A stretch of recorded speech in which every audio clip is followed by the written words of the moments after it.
ओम ह्रीं अरहं णमोचिनाणम। एक प्रश्न जो बार बार पूछा जाता है कि पंच कल्याणक में हमको क्या करना चाहिए। सबसे पहले जब गर्भ कल्याणक हो तो गर्भ कल्याणक के दिन हम अपने आप को माता मरुदेवी तीर्थंकर की मां बनाएं पूर्ण भावों से। उस दिन मात्र तीर्थंकर की मां की अनुभूतियों से हमको भरना है और तीर्थंकर की मां की अनुभूतियों से भरकर उन एक एक 16 स्वप्नों को शांति से आप बैठ के किसी एक स्थान पर अथवा उसी पंच कल्याणक मंडप में अथवा वो जो गर्भगृह है गर्भशाला जो है वहाँ बैठकर शांति से अनुभूतियों में एक एक कल्याणक एक एक जो 16 स्वप्न हैं उन एक एक स्वप्न को अपने सामने रखें, उनका विजुअल चित्र तैयार करें और उनका क्या लाभ और भाव फल तीर्थंकर के पिता ने कहा उसे एक किताब में अच्छी तरह लिख लें ये स्वप्न और उसके सामने उस स्वप्न का फल और फिर उसको विजुअल करें, उसको फील करें और कुछ अफर्मेशंस खुद को दें। ये अफर्मेशंस की किताब जल्दी ही अगर आप सबका पुण्य नियोग रहा तो आप लोगों को उपलब्ध हो जाएगी। जब सेकेंड डे आएगा वो भगवान का जन्म होगा तो भगवान का जन्म होने पर हम 100 धर्म इंद्र बन जाएं और उस दिन 100 धर्म इंद्र बनकर उस तीर्थंकर परमात्मा का प्रथम दर्शन, उस तीर्थंकर बालक को ऐरावत हाथी पर बिठाकर ले जाना और उन तीर्थंकर परमात्मा को मेरु पर्वत पे बिठाकर और 1008 दिव्य विशाल बड़े बड़े कलशों से उनका अभिषेक करना। इसका पूरा दिन जन्म कल्याणक का दिन मैं 100 धर्म इंद्र हूं और उस 100 धर्म इंद्र की भावना उस 100 धर्म इंद्र की फीलिंग से भरकर और उस फीलिंग से भरकर अद्भुत अलौकिक प्रभु का जन्म कल्याणक मनाना। जब प्रभु का तप कल्याणक हो तब आप राजा श्रेयांश बन जाना और तीर्थंकर परमात्मा, क्योंकि अभी तप कल्याणक का 2 भाग होते हैं, एक तो तप कल्याणक में भगवान की दीक्षा और दूसरा तप कल्याणक में भगवान का आहार। क्योंकि वो ज्ञान कल्याणक के पूर्व में हो जाता है इसलिए हम लोग उसको उतना अच्छे से फील नहीं कर पाते। तो जब भगवान की दीक्षा हो तब आप कौन बन जाना, लौकांतिक देव बन जाना जब दीक्षा के पूर्व में।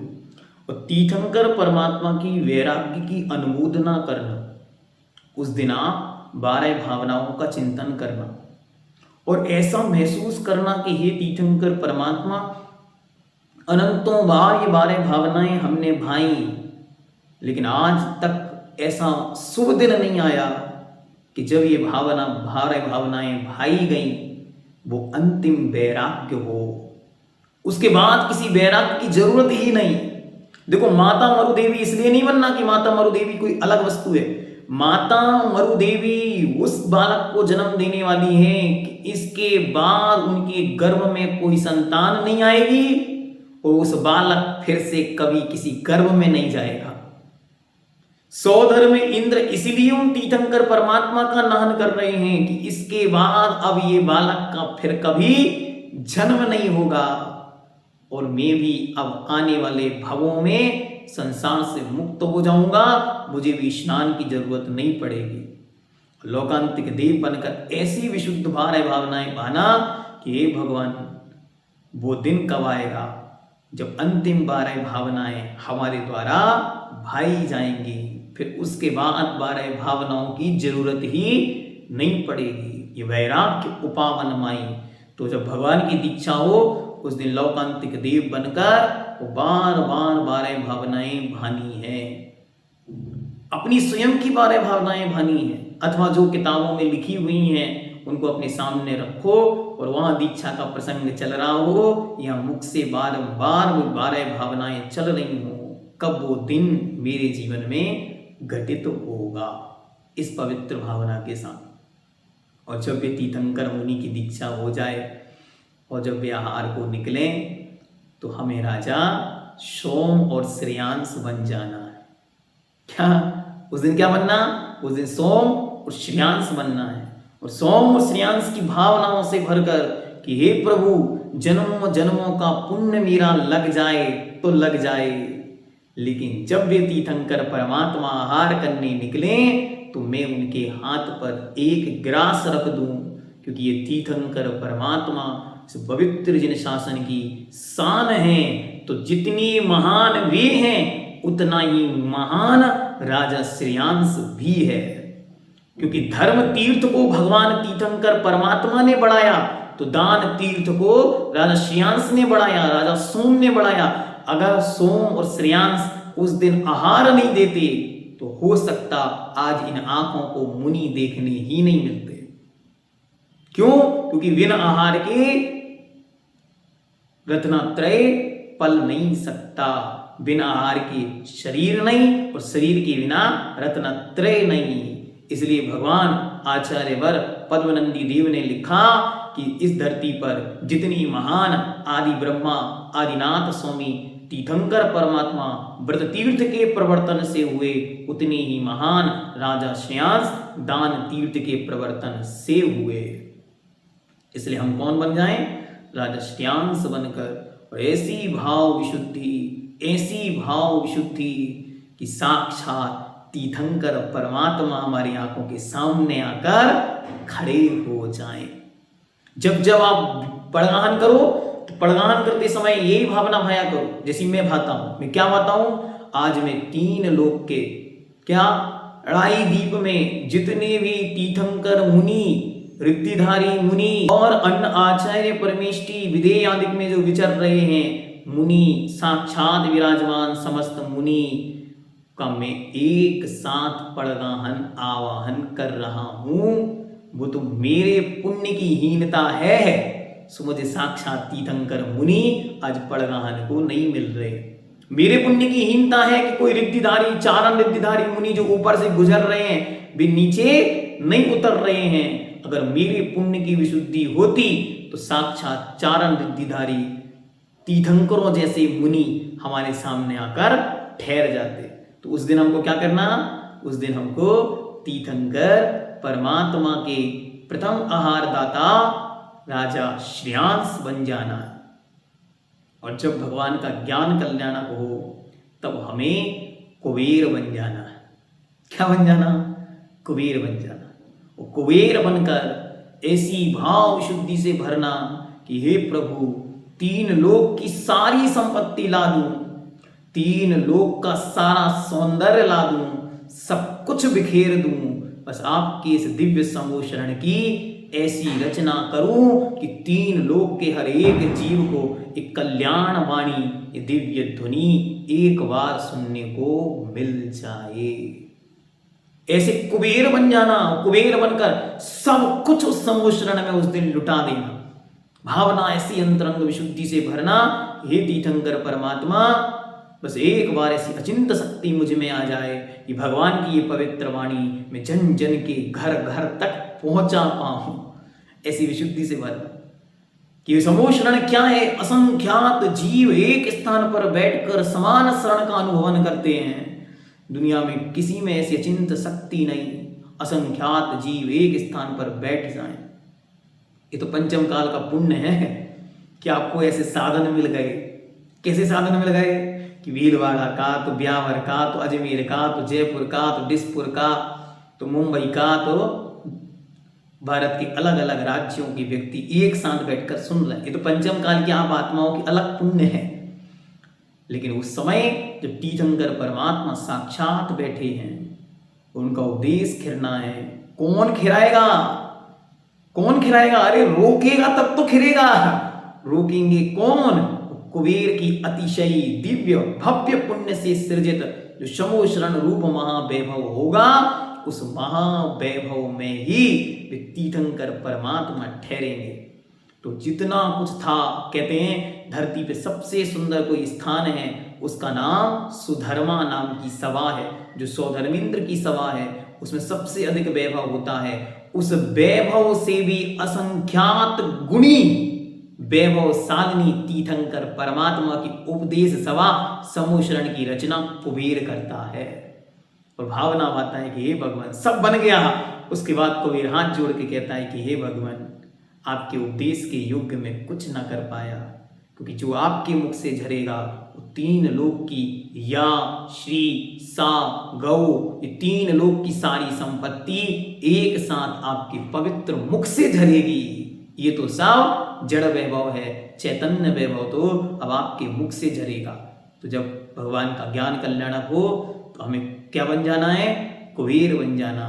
कुबेर बनकर उस महान अतिशयकारी समूह शरण की रचना करनी, उस महान अतिशयकारी समूह शरण के एक एक कण को महसूस करो, एक एक भूमि को महसूस करो। उस दिन आप अपने आंखों के सामने समूह शरण का एक पूरा चित्रण रख लो, और एक एक गली, एक एक पताका, एक एक भूमि, एक एक उपवन सब घूमते हुए तीर्थंकर परमात्मा की 8 महाप्रातिहार्यों से युक्त चतुर्मुखों की महान महान वंदना करो और भावना भाव, हे भगवान, इन आँखों ने अनंतों समूह शरण देखे होंगे, लेकिन भाव विशुद्धि नहीं रही, इसलिए हम यहाँ भटक रहे। एक बार इन आँखों को ऐसा समूह शरण दिखा दो, फिर कभी संसार में आना ना हो। एक बार इन कानों को ऐसी दिव्य ध्वनि सुना दो, फिर कभी सुनना ना पड़े। जैसे आपके मुख से पवित्र वाणी आज फिर रही है, अभी कल्याणदायिनी है। उस दिन अचिंत भावनाओं से भरकर वो प्रभु की महान भक्ति करो। समूह शरण में साक्षात विधे के अभी भी 20-20 समूह शरण इस धरती पर लगे हैं, उन 20 समूह शरण को एक साथ याद करो। और मैं तो जब समूह शरण के पास बैठा पूजन कर रहा था, मैं तो भावना कर रहा था, अनंतानंत तीर्थंकरों के अनंतानंत समूह शरण एक साथ देखो, सर्वकालीन सर्व क्षेत्रस्थ सर्व तीर्थंकर परमात्माओं के वे समूह शरण, और उन सबकी मैं एक साथ वंदना कर रहा हूं। ये तो समूह शरण लगने के पहले की फीलिंग है। जैसे ही भगवान का समूह शरण लगा और उनकी उपदेश खिरना प्रारंभ हुआ, तुरंत हाथ जोड़ के गौतम गणधर बन जाओ, और ऐसे हाथ जोड़कर ऐसे मस्तक उठाकर बस प्रभु को निहारो और उनसे कहो, ऐसा क्या झर रहा है आज जो कभी नहीं झरा? क्या? सुनो, अच्छी महिमा मंत्र बात बता रहे हैं आपको। उस दिन कैसी महिमा आएगी आपके अंदर, जितना भगवान बोलेंगे उस एक एक शब्द को गणधर भगवान पहले से ही जानते हैं, क्योंकि उनके पास छायोपशमी ज्ञान में संपूर्ण द्वादशांग एक साथ झर गए हैं, उनके ज्ञान में गणधर भगवान के। लेकिन जब तीर्थंकर परमात्मा बोलते हैं तो तीर्थंकर परमात्मा का यदि समूह शरण 8 वर्ष अंतर्मूर्त कम एक पूर्व कोटि के लिए भी लगेगा, तो भी गणधर भगवान ऐसे हाथ जोड़कर बैठे रहते हैं और उन भगवान को देखते रहते हैं, ऐसे जोड़कर बैठे रहते। क्या करते वे? उस दिन मात्र अपने ज्ञान को उन तीर्थंकर परमात्मा के ज्ञान से प्रमाणित करते हैं। क्यों प्रमाणित कर रहे हैं? मेरा ज्ञान छायोपशमी ज्ञान है, इंद्रियों के बल पर कर्म के निमित्त में उत्पन्न हुआ है, और आपका ज्ञान इंद्रियों की सहायता से रहता इंद्रियों के अभाव में कर्म के नाश से उत्पन्न हुआ है। इसलिए आपके ज्ञान से मैं अपने ज्ञान को प्रमाणित कर रहा हूं। उस दिन गणधर भगवान बनकर शांति से बैठकर उस दिव्य ध्वनि का अनुभवन करो कि मेरे कल्याण का पथ क्या होगा। जितनी प्रतिमाएं वहां विराजमान हैं, उन सबके मुख से निकलते हुए ओमकार का ध्यान करो। बस ओम निकल रहा है, कोई एक ओम हमारे कान में पड़कर हमारे अंदर महान शक्ति, ऊर्जा, मार्ग प्रशस्तता भर दे, हमारा आगे का कल्याण पथ प्रशस्त हो जाए। अंत में क्या करना? जब मोक्ष कल्याणक आए तो सुबह सुबह स्वयं को तीर्थंकर परमात्मा मानो और शुक्ल ध्यान में लीन हो जाओ, और जैसे ही भगवान को मोक्ष हो ऐसी अनुभूति करो कि हे भगवान, पंडित पंडित मरण हो मेरा ऐसा अवसर दो। कि हे भगवान, एक बार ऐसा अवसर मेरे जीवन में भी आए। अनंतों बार मैं मर चुका, बस एक बार ऐसा मरण मेरे जीवन में भी आए जिसके बाद फिर कभी मरना ना पड़े। तो उस दिन आप स्वयं तीर्थंकर परमात्मा बन जाओ। तीर्थंकरत्व की अनुभूति आज सिद्धत्व की अनुभूति में बदल जाए और इस आत्मा शुक्ल ध्यान में लीन हो जाए। सुबह से आपको बस ध्यान ही करना है, किसका? अनंत सिद्धों का। कि अनंत सिद्धों का ध्यान करते करते मैं स्वयं एक दिन सिद्ध हो जाऊं। उन अनंत सिद्धों की वंदना करते करते मैं एक दिन स्वयं सिद्ध हो जाऊं। उन अनंत सिद्धों की भावना करते करते एक दिन मैं भी सिद्ध हो जाऊं। और ऐसी भावना करते करते जब वे वहां से मुक्त हो तो हम धीरे से शरीर से निकलकर और ईसत प्रागभार पृथ्वी के ऊपर लोकांत में चले जाएं और थोड़ी देर उन सिद्धों के साथ व्यतीत करें। फिर धरती पर लौट कर आकर ऐसी बहुत सुंदर पंच कल्याणक की भूमिका अपने जीवन में बनाएं। ऐसा पंच कल्याणक बार बार जीवन में मनाने का भाव आता, इसलिए भगवान तरे भी बार बार ये पंच कल्याणक जीवन में आए। कब आएगा? कि हे प्रभु, तेरे 5 हुए कल्याण एक बार मेरा कल्याण हो गए। ऐसी पवित्र और विशुद्ध भावनाओं के साथ हम सब पंच कल्याणक को मनाएं। जब जब पंच कल्याणक की जैसे आपको सूचना मिले कि महापंच कल्याणक होने वाले हैं, ये वीडियो उन सबको भेज दो और उनसे कहो भैया थोड़ा सा समय निकालो, इसको सुनो, पंच कल्याणक मनाना सार्थक हो जाएगा। बाह्य वैभव में नहीं, अंतरंग वैभव में आओ। कि पंच कल्याण अचिंत पुण्य का महानतम उपक्रम है, महानतम दर्शन विशुद्धि का महान निमित्त है, सम्यक दर्शन का साक्षात घर है ये पंच कल्याण। असंख्यात असंख्यात जीव सम्यक्त को प्राप्त होते हैं एक एक कल्याणक में, इसलिए महान अचिंत पुण्यशाली है। हम लोग पुण्य नहीं कमा पाए, नाम पद प्रसिद्धि की कामनाओं में पूरे पंच कल्याणक बीत गए। अच्छी तरह भावना करो, जहाँ जहाँ पंच कल्याणक हो ये भावनाएं अपने मन में भरो, पंच कल्याणक को सार्थक मनाओ। मैंने ऐसे मनाए थे इसलिए आपको बता दिए, आगे आप लोग अपनी अपनी इच्छानुसार तदनुसार प्रवृत्ति करें। ओम ह्रीम अरहम गर्भ जन्म तप ज्ञान निर्वाण पंच महाकल्याणक सहिताय सर्वकालीन सर्वक्षेत्रस्य सर्वतीर्थंकर परम देवेभ्यो नमो नमः।